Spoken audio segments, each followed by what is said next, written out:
La metamorfosis. Capítulo 3. La peligrosa herida, que tardó más de un mes en sanar. Como no se aventuraron a removerla, la manzana siguió incrustada en su cuerpo, en un recuerdo visible de lo acaecido. Pareció rememorar incluso el padre, que Gregorio, a pesar de su aspecto actual, desgraciado y repulsivo, continuaba siendo miembro de la familia, al que no correspondía tratar como un enemigo, sino que por el contrario, era primordial, deber de familia, dejar a un lado la repulsión y tener paciencia. No cabía más que resignarse. En cuanto a Gregorio, a causa de la herida, había perdido, quizá definitivamente, la facilidad de movimiento, y no obstante que ahora necesitaba, como un anciano inválido, muchos y largos minutos para atravesar su cuarto, y ni soñar en subirse a las paredes. Se vio suficientemente compensado en el empeoramiento de su condición por el hecho de que al anochecer se abría la puerta de la sala de estar, la que acostumbraba mirar de hito en hito desde 1 o 2 horas antes. De modo que, tumbado en su habitación, en la oscuridad, invisible para su familia, podía ver a todos a la luz de la lámpara, alrededor de la mesa, y oía su charla, que evidentemente ya era de un tono diferente a cuando escuchaba detrás de la puerta. Es verdad que no eran ni remotamente parecidas a las de los otros tiempos, aquellas tardes alegres y animadas que tanto echaba de ver Gregorio en las pequeñas habitaciones de las hospederías donde se alojaba, y que añoraba siempre al meterse, agotado, entre las húmedas sábanas de la cama extraña. Ahora, por lo general, las veladas eran muy calladas. Acabando de cenar, se quedaba dormido el padre en la butaca, en tanto que la madre y la hermana se aconsejaban una a la otra en silencio. Su madre, encorvada cerca de la luz, cosía ropa blanca de calidad para una tienda, y la hermana, que había entrado de dependienta, aprovechando para estudiar en la noche taquigrafía y francés, con vistas a conseguir un puesto mejor que el que tenía. De vez en cuando se despertaba el padre y, como si no se diera cuenta de que había estado durmiendo, le comentaba a la madre: «Hoy estás cosiendo mucho». Y de nuevo caía dormido, mientras las dos mujeres intercambiaban una fatigada sonrisa.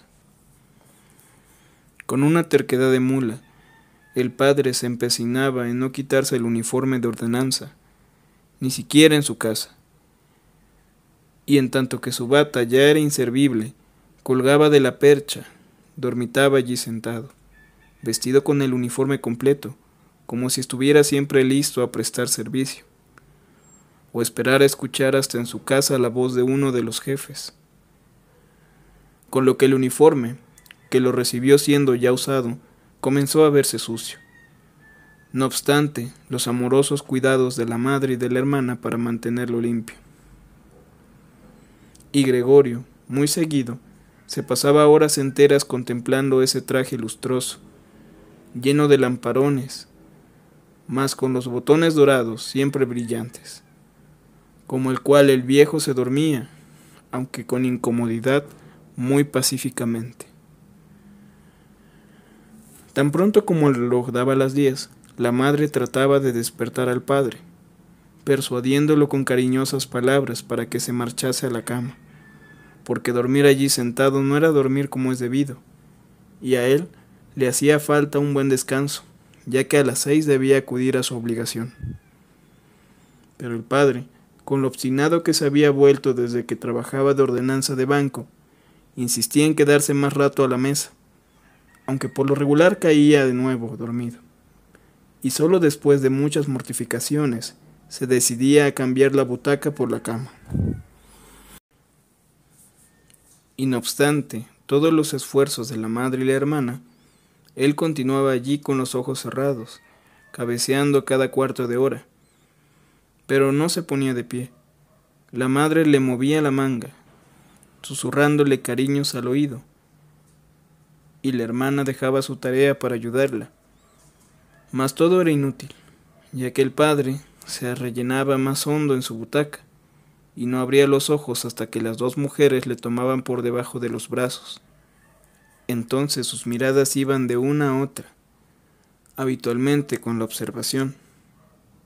¿Qué vida esta? Vaya paz y tranquilidad las de mis últimos años. Y apoyándose en las dos mujeres, se levantaba penosamente, y como si para él mismo fuera esto una carga pesada. Consentía que de tal guisa la acompañaran hasta la puerta.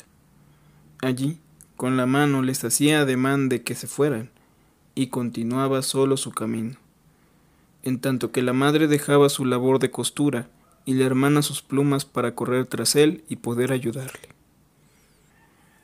¿Qué miembro de esa familia, sobrecargada de trabajo, reventada de cansancio, hubiese podido preocuparse de Gregorio más allá del tiempo absolutamente necesario?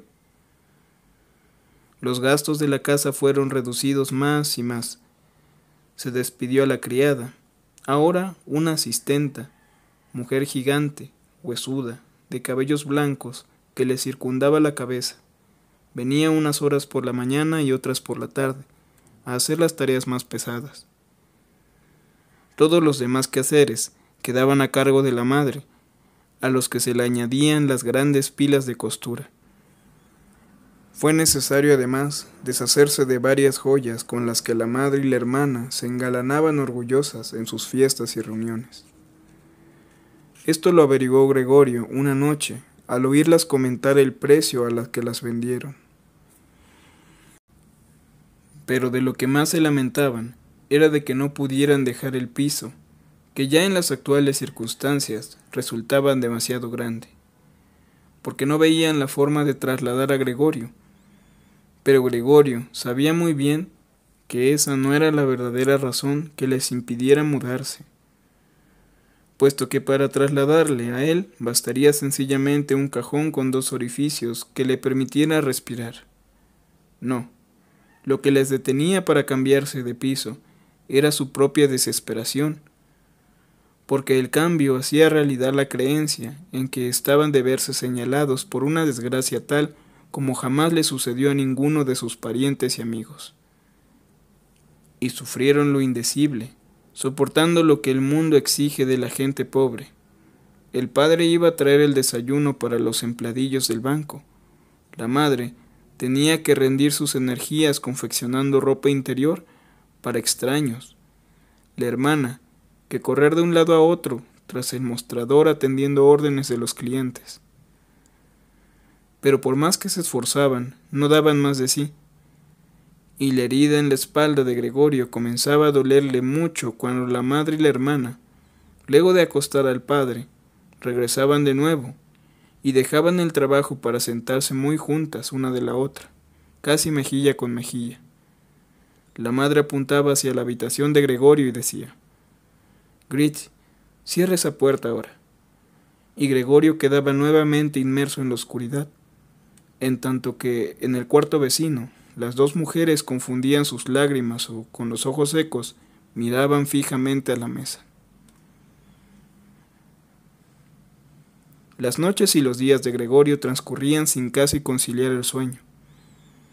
En ocasiones, le obsesionaba la idea de que a no tardar llegaría el día en que se abriría la puerta de la habitación y que, como en otros tiempos, se haría cargo de nuevo de los asuntos de la familia.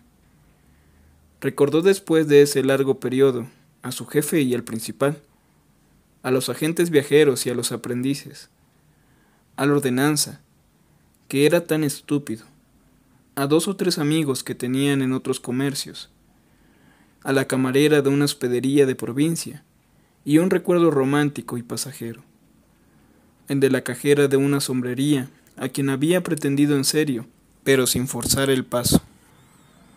Estas personas desfilaban en su mente confundidas con otras desconocidas, o con gentes a las que tenía completamente olvidadas. Pero en lugar de ayudarle a él y a los suyos, todas y cada una de ellas se tornaban inasequibles, y se sentía contento cuando su recuerdo se desvanecía.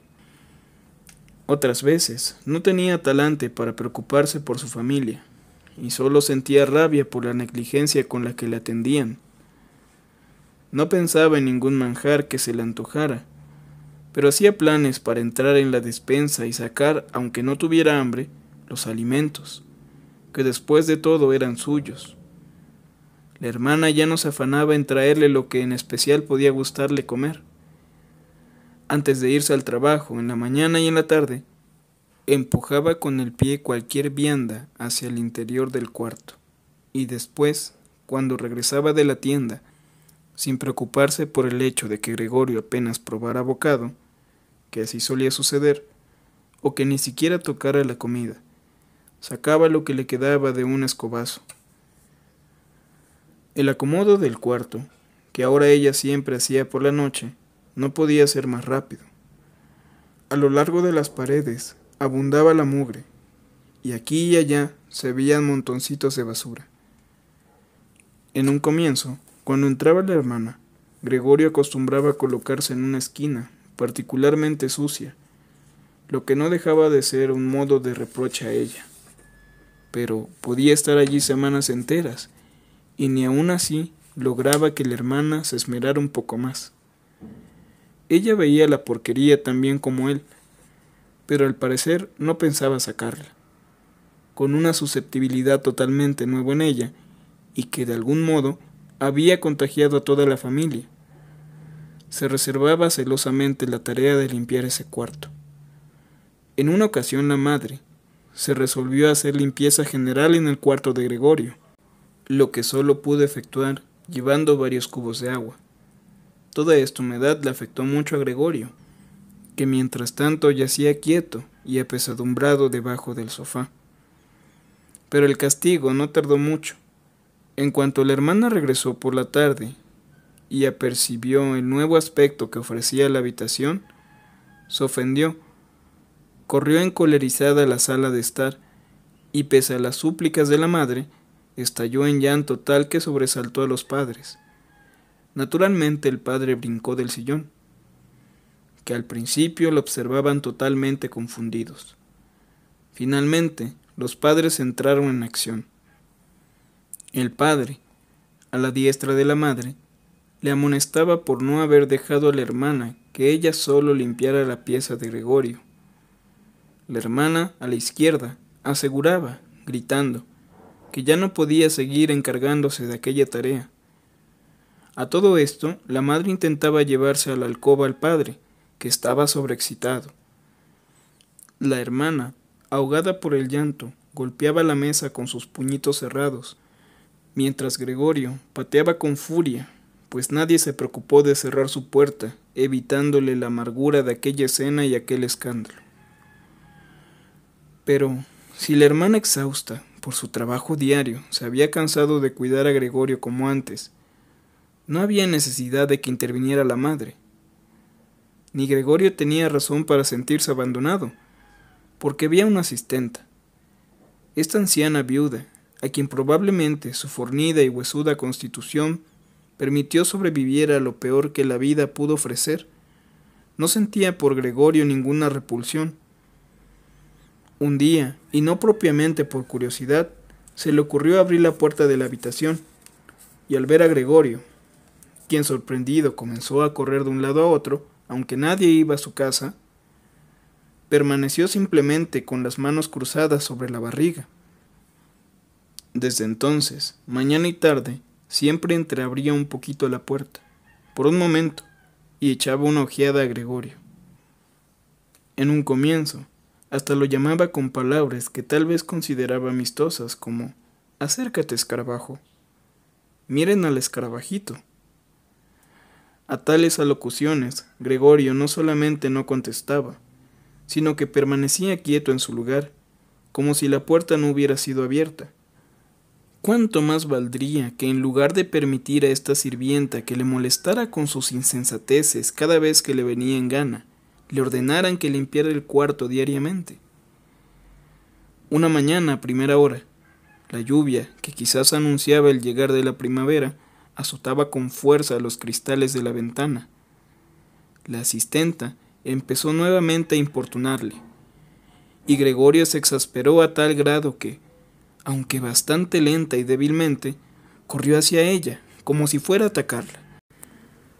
Pero en lugar de asustarse, ella se limitó a levantar en alto una silla que encontró junto a la puerta, y en esa actitud quedó, con la boca abierta, dispuesta claramente a no cerrarla hasta no descargar sobre el espinazo de Gregorio la silla que enarbolaba. «Así es que lo pensaste mejor», dijo al ver que Gregorio empezaba a retroceder, y con calma volvió a poner la silla en el rincón. Ahora era raro que Gregorio comiera. Al pasar cerca de los alimentos que le ponían, se metía algo en la boca a modo de distracción. Allí lo mantenía durante algún tiempo, y por lo general terminaba escupiéndolo. Primero creyó que su falta de apetito se debía a la melancolía causada por el estado en que aparecía su habitación. Sin embargo, no tardó en acostumbrarse al nuevo aspecto que ofrecían los cambios. La familia se habituó a dejar allí todo lo que estorbaba en otro lado, que ahora era mucho, porque uno de los cuartos de la casa había sido alquilado por 3 huéspedes. Estos 3 señores, muy serios, los 3 con barba, según observó Gregorio una vez a través de la rendija de la puerta, tenían una gran pasión por el orden, que gustaban reinara, no solo dentro de su propia habitación, sino en toda la casa, puesto que ahora formaban parte de ella, y en todo lo que concernía al hogar y en forma muy especial en la cocina. Ellos no soportaban trastos inservibles y no digamos cosas sucias. Además, trajeron consigo casi todo el mobiliario que necesitaban. Por esta razón, sobraban muchas cosas que resultaban difíciles de vender. Pero por otra parte, no se podían tirar, y todas estas iban a recalar al cuarto de Gregorio, lo mismo que el cajón de cenizas y el bote de la basura. Cualquier cosa que por el momento no se necesitara era lanzada, sin pérdida de tiempo, por la asistenta al cuarto de Gregorio. Afortunadamente, Gregorio no solía ver más que el objeto que llegaba y la mano de quien lo arrojaba.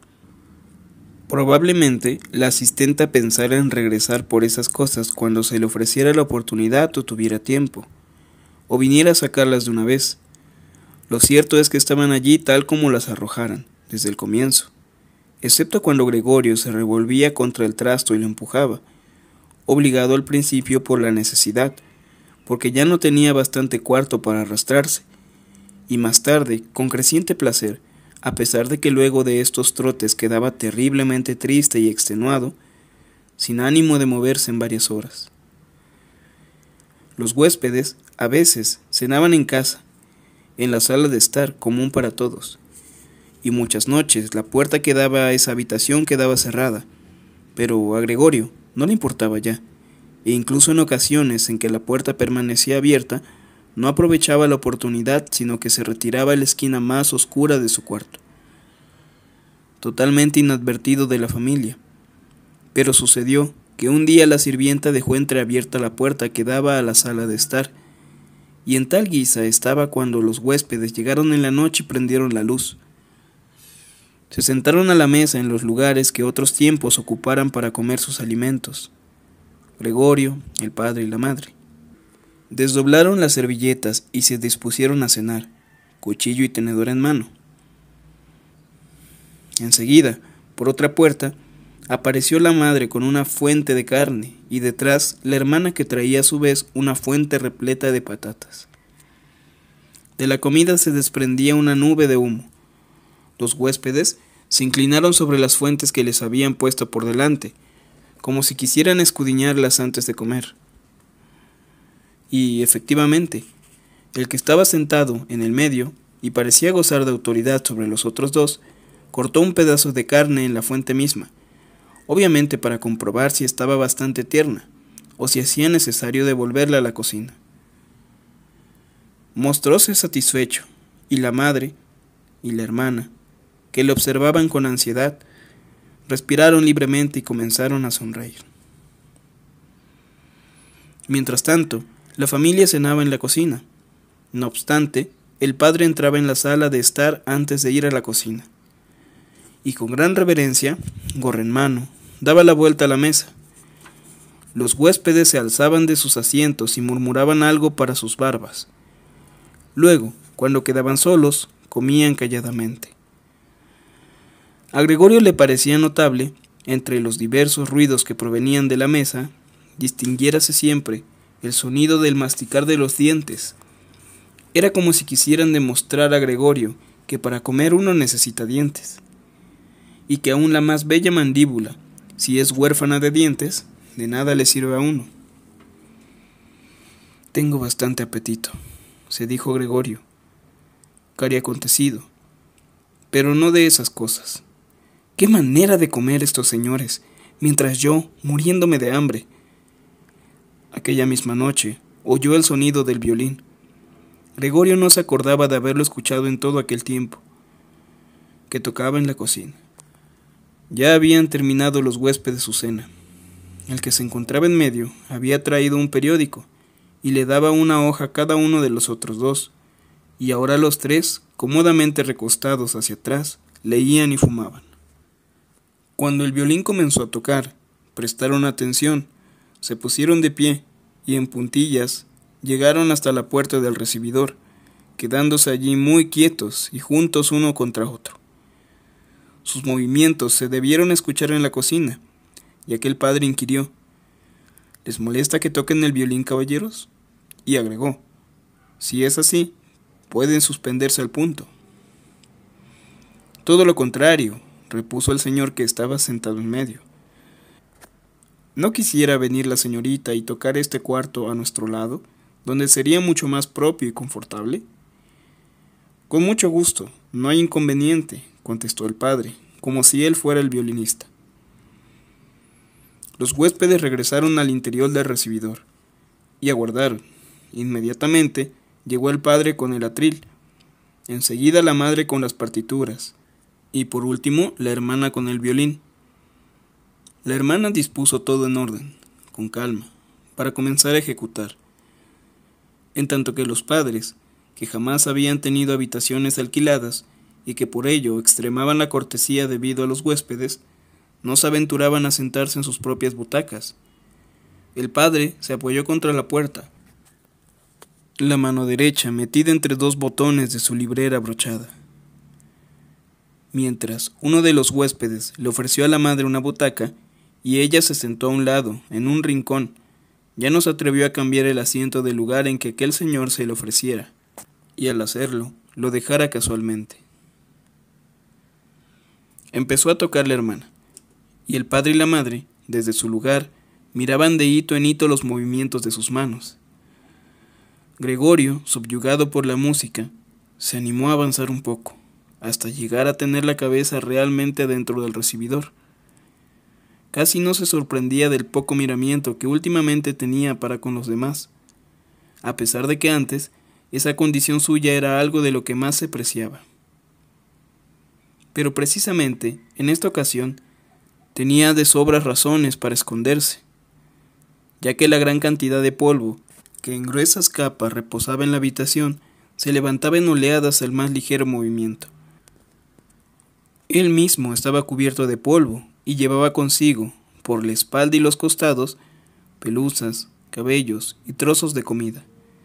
Su indiferencia para todo era demasiado grande para que se echara sobre su espalda y se limpiara restregándose contra la alfombra, como en un tiempo lo hacía varias veces al día.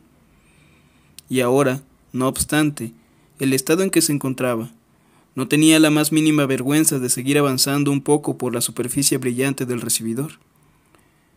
Es cierto que nadie se preocupa de él. La familia estaba enteramente absorta por el violín. Sin embargo, los huéspedes, que al principio estaban juntos, manos en los bolsillos, demasiado cerca del atril, tanto como para poder ir leyendo las notas, lo que debió molestar a la hermana, pronto se acercaron a la ventana, cuchicheando con las cabezas inclinadas, y allí permanecieron mientras el padre volvía ansiosamente los ojos hacia ellos. Era obvio que estaban desilusionados. Ellos esperaban gozar de un buen concierto de violín, pero con lo que habían escuchado ya tenían bastante, y solo por educación se resignaban a ser molestados y a que se les interrumpiera su sagrada paz. Del modo en que echaban humo por la boca o la nariz, se adivinaba su irritación. Y, sin embargo, Qué belleza de ejecución la de la hermana, con el rostro ladeado. Sus ojos seguían con atención y tristeza las notas del pentagrama. Gregorio se arrastró un poco más hacia adelante y bajó más su cabeza hacia el suelo, tratando de encontrar con su mirada la de la hermana. ¿Acaso sería él una fiera cuando la música la había impresionado tanto? Sintió como si ante él se abriera un camino hacia el anhelado y desconocido sustento. Se determinó a seguir avanzando, llegar hasta su hermana, tironearle la falda y hacerle entender de esa forma que viniera a su cuarto con el violín, porque nadie apreciaba aquí su música como él lo haría. En lo sucesivo, ya no lo dejaría salir de aquel cuarto, al menos mientras él viviese. Por primera vez, su terrible forma le sería de alguna utilidad. Vigilaría todas las puertas de su cuarto a un mismo tiempo, listo para saltar encima de los intrusos. Mas era necesario que la hermana estuviera junto a él, no por imposición, sino por propia voluntad. Ella debía sentarse a su lado en el sofá y acercar a su oído de él, de modo que él pudiera confiarle que siempre tuvo la firme intención de enviarla al conservatorio, y que si no hubiese llegado su desgracia en estas navidades pasadas, porque ya habían pasado, ¿no? Así se lo habría dicho a todos, y no hubiera permitido ni una simple objeción. Y, al escuchar todo esto, su hermana se conmovería, echándose a llorar, y Gregorio alzaría hasta sus hombros y la besaría en el cuello, que desde que iba a su trabajo no adornaban con cinta ni collar. «Señor Samsa», gritó el huésped, que parecía tener más autoridad, y, sin más palabras, señaló al padre, estirando el índice en aquella dirección, a Gregorio, que avanzaba lentamente. El violín enmudeció, y el señor con más autoridad sonrió a sus amigos moviendo la cabeza, y luego volvió a mirar a Gregorio. En vez de sacar de allí a Gregorio, le pareció al padre que lo más conveniente era tranquilizar a sus huéspedes, aunque éstos no daban señales de estar inquietos. Por lo contrario, daba la impresión que se divertían más con la aparición de Gregorio que con el violín. Se echó sobre ellos y extendió los brazos, intentó apresurarlos a regresar a su cuarto, al mismo tiempo que trataba con su gesto de evitar que viniera Gregorio. Los señores comenzaban ahora a dar muestras de sentirse realmente un poco molestos, aunque no se sabía si su enojo lo provocaba la conducta del padre, o es que al instante venían a darse cuenta de que habían tenido por vecino de habitación a un tipo como Gregorio. Pidieron explicaciones al padre, agitando los brazos, se tirotearon la barba con desasosiego, y solo con renuencia volvieron hacia su habitación. Entretanto, la hermana, que ya se había repuesto del aturdimiento que sufriera al verse interrumpida de aquel modo, se quedó unos minutos con los brazos caídos, sosteniendo indolentemente el arco y el violín, y con la mirada aún fija en la partitura, pero de repente lanzó el instrumento a los brazos de su madre, que continuaba sentada en su butaca respirando con dificultad a causa del asma, y corriendo, metióse en el cuarto de huéspedes, quienes estaban siendo pastoreados hacia allá por el padre, con más rapidez que antes, si cabe, y zarandeadas por las ágiles manos de la hermana, se vieron volar por el aire mantas y almohadas, y todo quedó en orden, las camas preparadas, y antes de que entraran los señores a su dormitorio, Gritti había desaparecido. El padre se sentía tan dominado por su terquedad que olvidaba todo el respeto obligado hacia los huéspedes, y seguía empujándolos y empujándolos, hasta que ya, en el umbral, el huésped, que siempre llevaba la voz cantante entre sus compañeros, dio una patada en el suelo marcándole así el alto. «Comunico a ustedes», dijo levantando una mano y también dirigiendo su mirada a la madre y a la hermana, que dadas las repugnantes circunstancias que prevalecen en esta casa y familia, llegando a este punto, escupió con energía al suelo. «En el acto me despido. Naturalmente que no pagaré ni un centavo por los días que aquí he vivido. Por lo contrario, consideraré la convivencia de entablar una acción contra ustedes, exigiendo una indemnización demanda que, créanme, será fácil de justificar. Al terminar, quedó con la vista fija al frente, como esperando algo.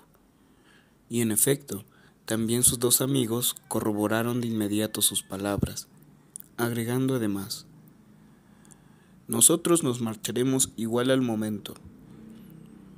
Después de lo cual, el que parecía tener autoridad sobre los dos tomó el picaporte y cerró la puerta de golpe. El padre, a tientas, tambaleándose, se encaminó hacia su butaca y dejóse caer en ella. Parecía como si fuera a echar su acostumbrado sueñecillo vespertino, pero la exagerada inclinación de su cabeza, caída como sin consistencia, indicaba que estaba lejos de dormir. En todo este tiempo, Gregorio estaba silencioso, sin moverse del lugar donde lo sorprendieron los huéspedes. La desilusión provocada por el fracaso de su plan, y también quizá la debilidad derivada de su mucha hambre, le impedían efectuar el menor movimiento. Temía, con sobrada razón, que muy pronto la atención general descansaría sobre él, y esperaba.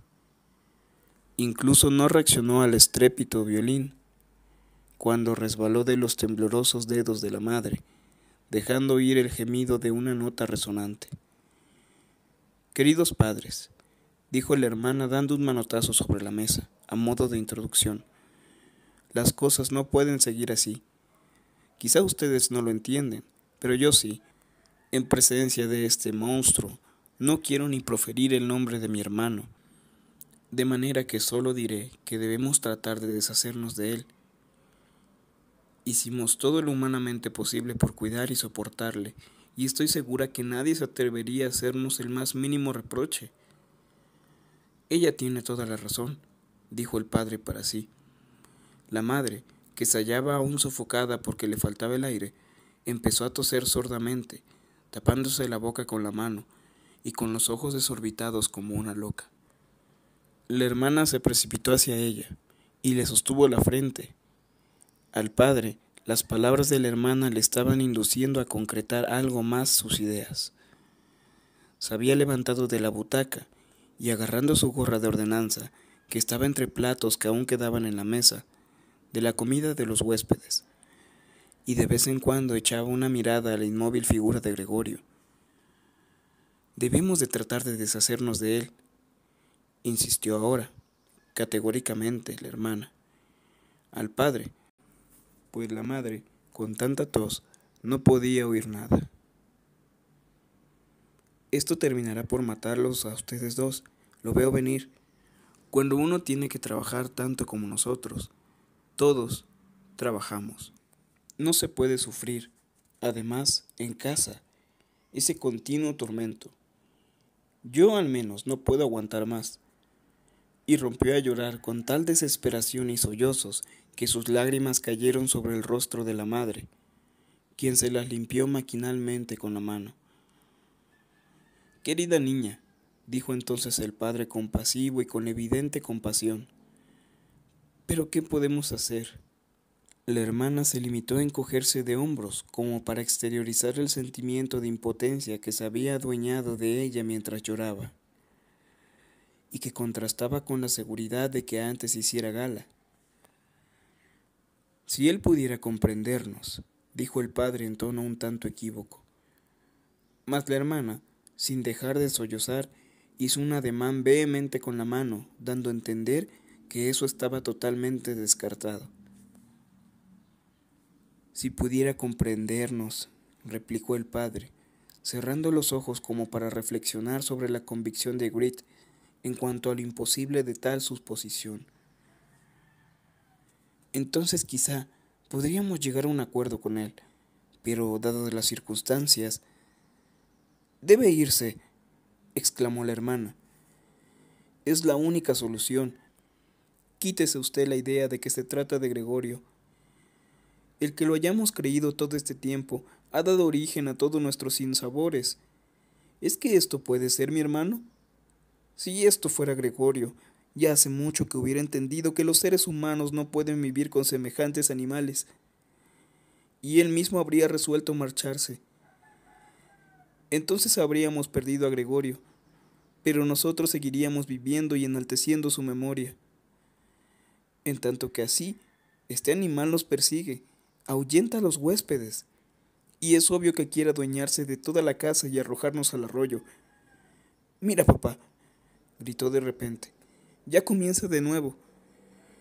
Y en un acceso de pánico que a Gregorio le pareció injustificado, la hermana apartó de sí con violencia el sillón, y hasta dejó a la madre, como si optara por sacrificarla antes de estar cerca de su hermano, y corrió a esconderse detrás del padre, quien, desconcertado, al verla tan sobresaltada, se puso en pie e hizo ademán de extender los brazos para protegerla. Sin embargo, Gregorio no tenía la menor intención de asustar a nadie, y mucho menos a su hermana. Lo que hacía no era sino tratar de dar vuelta para regresar, arrastrándose a su habitación. Operación sin duda sobrecogedora, porque dada su imponente condición no podía ejecutar el difícil movimiento de darse la vuelta, a no ser que levantara la cabeza y luego apuntalara en el suelo repetidamente. Se paró, mirando a su alrededor. Parece que solo había comprendido su buena intención. La alarma fue solo momentánea. Ahora todos le observaban en melancólico silencio. La madre yacía en su butaca, con las piernas estiradas y muy juntas, y los ojos casi cerrados por repentina fatiga. El padre y la hermana se habían sentado uno al lado del otro, y la hermana rodeaba con su brazo el cuello del viejo. Ahora quizá pueda seguir dándome la vuelta, pensó Gregorio, inclinando de nuevo su tarea. No lograba contener sus resoplidos, y de vez en cuando se detenía para recobrar aliento. Pero nadie la premiaba, se la había dejado en completa libertad. Cuando terminó de dar la vuelta, comenzó inmediatamente la marcha atrás en línea recta, y la asombró la distancia que le separaba de su habitación, y no podía entender cómo en su actual estado de debilidad había logrado, un rato antes, hacer ese mismo viaje casi sin darse cuenta. Preocupado en avanzar lo más rápido posible, apenas si se percató de que ningún miembro de la familia le azuzaba con palabras o gritos. Solo al llegar al umbral de la puerta, volvió la cabeza, y no completamente, porque los músculos del cuello los sentía un poco rígidos, pero sí lo suficiente para ver que a sus espaldas nada había cambiado, a no ser que su hermana se había puesto en pie, y su última mirada la dirigió a su madre, que ahora estaba dormida. En cuanto entró a su habitación, cerraron apresuradamente la puerta, pusieron el pestillo y echaron la llave. El estrepitoso ruido que con este motivo oyó a sus espaldas le asustó de tal forma que se le doblaron las patas.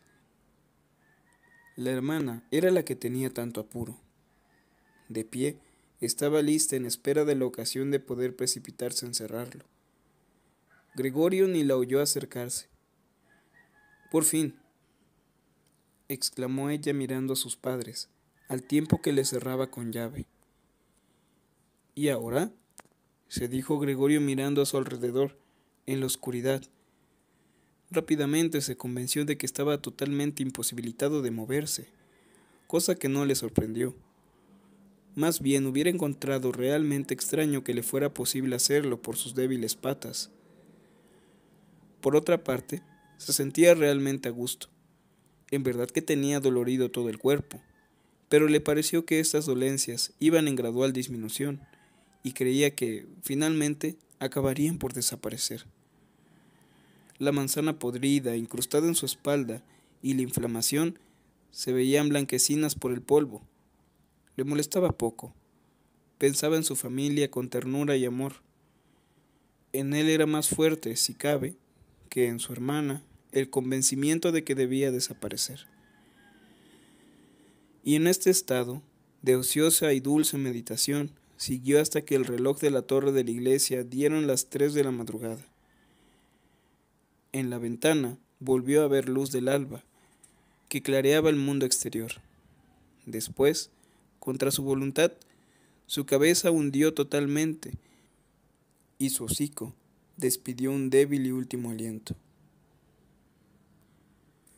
En la mañana temprano, cuando entró la asistenta, que con su fuerza e impaciencia daba tales golpes en las puertas que desde que llegaba nadie en la casa podía seguir gozando de descanso, con todo y con que se le rogó que no se comportara así, para hacer su acostumbrada visita a Gregorio, no advirtió nada extraño en el cuarto. Creyó que Gregorio yacía inmóvil a propósito, para demostrar su enojo, pues la encontraba capaz de razonar perfectamente. Ya que llevaba en la mano una escoba de mango largo, se le antojó hacerle cosquillas a Gregorio desde la puerta. Pero viendo que con esto no reaccionaba, se sintió desafiada y empezó a aguijonarle un poco más fuerte, y solo luego de empujarle por el suelo sin hallar oposición alguna, lo miró con detenimiento. No tardando mucho en percatarse de lo ocurrido, abrió desmesuradamente los ojos y se le escapó un gemido, pero no perdió mucho tiempo, y abriendo con brusquedad la puerta de la alcoba de Samsa, gritó a todo pulmón en la oscuridad.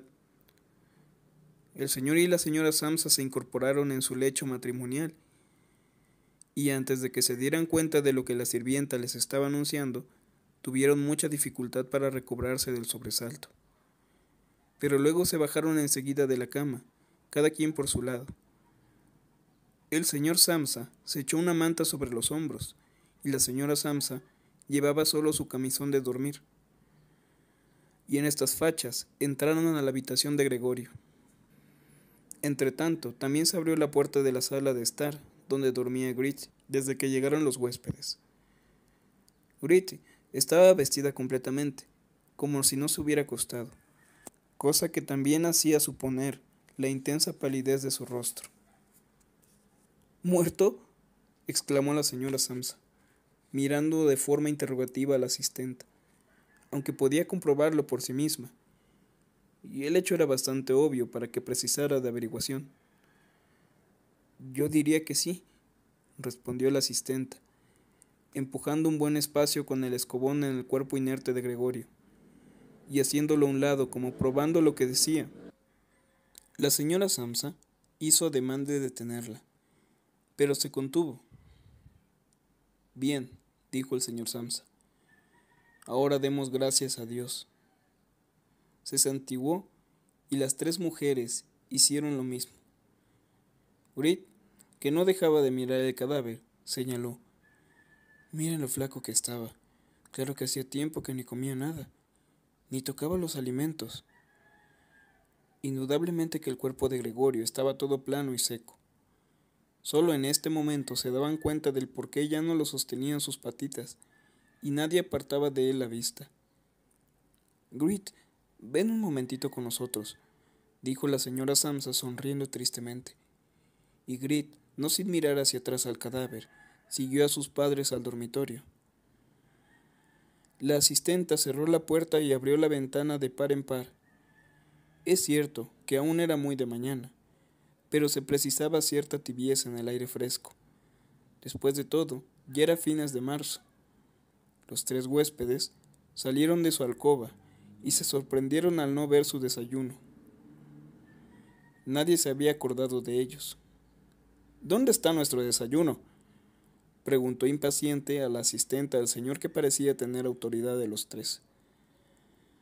La mujer se puso de lado sobre los labios, y sin hablar palabra, solo por señas, la acució para que entraran a la habitación de Gregorio, ahora inundada de claridad, y así lo hicieron. Permanecieron allí, alrededor del cuerpo de Gregorio, con las manos metidas en los bolsillos de sus ya raídas lévitas. En esto, se abrió la puerta de la alcoba, y apareció el señor Samsa, de uniforme, llevando de un brazo a su mujer y del otro a su hija. A todos se les notaba haber llorado algo, y Grit escondía de vez en cuando el rostro en el brazo de su padre. Salgan ustedes enseguida de mi casa, dijo el señor Samsa, indicando la puerta, pero sin soltar a las mujeres. ¿Qué quiere usted darnos a entender con esto?, Preguntóle el huésped de más autoridad, un poco desconcertado y con tímida sonrisa. Los otros dos permanecían con sus manos entrelazadas a la espalda, frotándoselas, como si esperaran jubilosos una disputa de la que saldrían ganadores. Quiero darles a entender exactamente lo que digo, repuso el señor Samsa, avanzando con sus dos acompañantes de frente hacia el huésped. Este se quedó un momento silencioso, mirando al suelo, como si su mente fuera ordenando sus pensamientos. Si es así, nos marchamos, dijo al fin, dirigiendo la mirada al señor Samsa como si en un repentino acceso de humildad estuviera esperando autorización incluso para esto. El señor Samsa se limitó a abrir mucho los ojos y a afirmar inclinando una y otra vez su cabeza. Enseguida, el huésped se dirigió a grandes pasos al recibidor. Sus dos compañeros, que estuvieron escuchando y que en momentos antes habían dejado de restregarse las manos, salieron pisándole los talones y dando saltos, como si temieran que el señor Samsa entrara al vestíbulo antes que ellos, separándoles de su líder. Una vez en el recibidor, los tres agarraron del perchero sus respectivos sombreros, tomaron sus bastones del paragüero, hicieron una reverencia silenciosa y abandonaron la casa. Con una desconfianza totalmente infundada, como luego se demostró, el señor Samsa y las dos mujeres salieron al descansillo y, reclinados sobre la barandilla, observaron cómo estos tres señores lenta y continuadamente iban bajando la larga escalera, perdiéndose de vista al llegar a la vuelta que daba ésta, en cada piso, y reapareciendo a los pocos momentos. Conforme iban bajando, disminuía el interés que hacia ellos tuviera la familia Samsa, y cuando el muchacho de la carnicería, que llevaba con orgullo su cesto en la cabeza, se cruzó con ellos para continuar subiendo, el señor Samsa y las mujeres dejaron la barandilla, y como sintiéndose aliviados de un verdadero paso, se entraron en su departamento. Decidieron dedicar ese día para descansar y salir a dar un paseo, no solo porque merecían mucho tomarse un respiro en el trabajo, sino porque les era absolutamente indispensables. Se sentaron pues en la mesa y se pusieron a escribir 3 cartas de disculpa. El señor Samsa a su principal, la señora Samsa al dueño de la tienda y a Gritty a su patrón. Estaban absortos en la escritura, cuando entró la asistenta para comunicar que se iba, puesto que había terminado su trabajo de la mañana. Ellos, al principio, se limitaron a mover afirmativamente la cabeza, sin prestarle mayor atención, pero al ver que ella no se iba, levantaron la vista con enojo. ¿Qué ocurre?, inquirió el señor Samsa. La asistenta, con una sonrisa a flor de labios, permanecía en el umbral como si tuviera alguna buena noticia que dar a la familia, pero dando a entender, con su forma de actuar, que solo lo haría luego de las correspondientes y adecuadas preguntas. La plumita de avestruz tan tiesa en su sombrero, y que ya encocoraba al señor Samsa del mismo día en que su mujer entró a su servicio, se bamboleaba alegremente por todas direcciones. «Bueno, ¿de qué se trata?», preguntó la señora Samsa, que era la persona a quien más respeto demostraba la asistenta. «Oh», respondió ésta, riéndose con tantas ganas que ni hablar podía, «pues de que ya no tenían ustedes de preocuparse de cómo deshacerse de esa cosa que había ahí en la habitación. Ya quedó todo dispuesto». La señora Samsa y Grit se inclinaron de nuevo sobre sus cartas, preocupadas en lo que estaban haciendo, y el señor Samsa, barruntando las intenciones de la sirvienta de contarlo todo detalladamente, le detuvo con un gesto enérgico. La asistenta, al ver que no le dejaba de contar su historia, se acordó de que tenía prisa. «Queden con Dios todos», dijo muy ofendida. Con gran ímpetu, dio media vuelta y dejó la casa dando un tremendo portazo. «Esta noche la despediré», dijo el señor Samsa. Pero ni su mujer ni su hija le contestaron. ya que la asistenta parecía haber vuelto a perturbar aquella tranquilidad tan recientemente lograda. La madre y la hija se incorporaron y se allegaron a la ventana, junto a la cual se quedaron abrazadas. El señor Samsa giró su butaca para mirarlas, y las estuvo observando por un momento calmadamente. Luego las llamó. «Bueno, vengan para acá», dijo. «Ahora, pelillos a la mar, y tengan un poco de consideración también conmigo». Las dos mujeres se apresuraron a obedecerle. Fueron hacia él, la acariciaron y terminaron de escribir sus cartas. Después salieron los tres juntos, lo que no hicieron desde hace meses, y agarraron un tranvía para ir a tomar aire puro a las afueras de la ciudad. Del tranvía, del que eran los únicos viajeros, estaba inundado de cálida luz de sol.